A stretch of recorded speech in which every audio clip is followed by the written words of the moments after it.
everyone, and welcome back to the channel. Today I'll be reviewing Caught Stealing, a new crime movie from director Darren Aronofsky. This film stars Austin Butler, Zoe Kravitz, Regina King, and a whole host of quirky supporting characters. This film is set in 1998 in New York, and Austin Butler plays a former baseball player turned bartender who winds up getting involved in New York's criminal underworld after he takes on the job of pet sitting a cat for his neighbour, who's a punk rocker played by Matt Smith.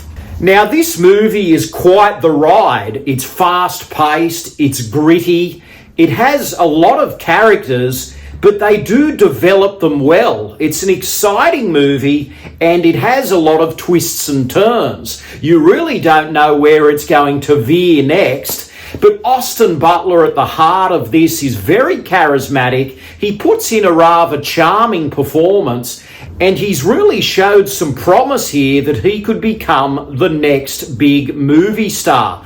And despite this film being populated with a lot of colourful supporting characters, the weight of this movie really rests on Austin Butler's shoulders. He's the driving force, and he really does a fine job. He's very appealing, and he proves here with Caught Stealing that he has what it takes to be a movie star and a headliner. Now, Darren Aronofsky is a quality filmmaker who often tackles dark subjects. He's made movies like Black Swan with Natalie Portman. He recently did The Whale with Brendan Fraser, and Fraser netted an Oscar. And he's directed unique films like Noah with Russell Crowe, and also harrowing dramas like Requiem for a Dream with Jennifer Connelly. And he's also made movies that have really divided audiences, like The Fountain with Hugh Jackman, and of course Mother with Jennifer Lawrence.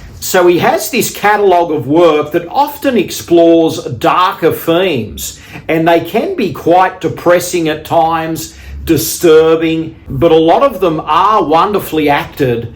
And Caught Stealing is no exception. The performances across the board here are very good. I think Austin Butler really proves with this film that he has the chops. Elvis wasn't a novelty act. This kid has it, and he's very appealing on screen. I think Aronofsky really gets the best out of Austin Butler, and those supporting characters are on fire as well. Zoe Kravitz is great as Butler's paramedic girlfriend, and Zoe Kravitz is sexy, she's charming, she has a lot of chemistry with Austin Butler. They really seem to connect on screen. It's quite electric at times, so they got the casting of that young couple just right. And we get those gangsters that populate that criminal underworld. Puerto Rican rapper Bad Bunny plays a Russian gangster, and Regina King plays a no-nonsense narcotics officer with a few tricks up her sleeve. We also get a couple of Yiddish gangsters with big beards, played by Liv Schreiber and Vincent D'Onofrio. They're a couple of no-nonsense thugs. And of course, that quirky casting of Matt Smith, who was actually the 11th Doctor Who. He plays a loud, obnoxious punk rocker in this, who is full of salty language and a rough and tumble attitude. You would not know that Doctor Who was in his past. And an actor from the past who does pop up is Griffin Dunne. Many of you may remember him from Scorsese's After Hours. He plays a smallish role, but it becomes very explosive later on, and he does well. So this film is really fleshed out with these intriguing characters, and I would have to say that this is Darren Aronofsky's most commercial film to date. I think if you like throwbacks to the 90s, if you like crime films, you will get a kick out of it. If you're wondering whether to see this movie, definitely check out the trailers. You will get a gauge as to what's going on here. It's populated with a lot of characters. There's a lot of frills. There's a lot of twists, turns, intense moments, comedic moments, unexpected bouts of violence. So some may have you believe that this is just a fun ride, but as it goes along, some darker elements do seem to boil to the surface, and we find out a little bit more about Austin Butler's past. It's quite tortured, and what happened to him is rather harrowing. So director Aronofsky does get a chance to put that dark stamp of his in the story somewhere. So there's a lot of layers to this film, and I think it's a movie that you may even need to watch twice to appreciate even more.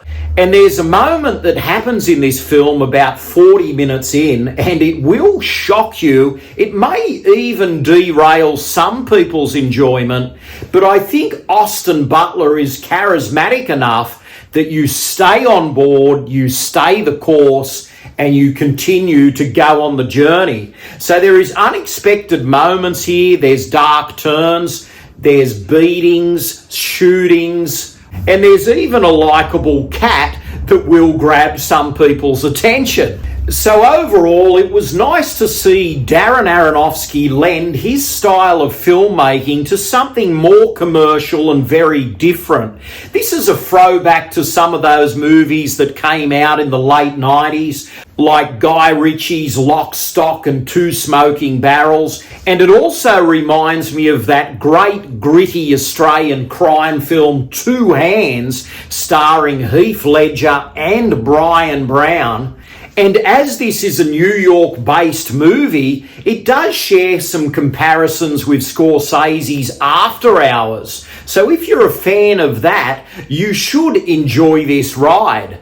So if you're up for a crime movie with a sprinkling of black comedy throughout, Caught Stealing may just be for you.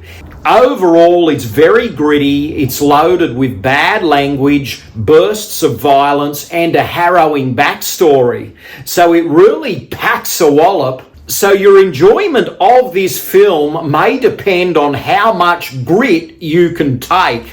So at times it pulls no punches, it does try to shock you, but it's a wild ride back in the 90s. And due to its location and setting, there is some nostalgia to be had. And this is a film that has a real freewheeling vibe to it. So if you're up for a gritty film that tries everything, Caught Stealing may be just the ticket for you. I had a lot of fun with this one, and I think Austin Butler is a big star. So if you've seen Caught Stealing, please share your thoughts in the comments below. And that just about does it for me. Thanks for watching, and I'll see you all again very soon.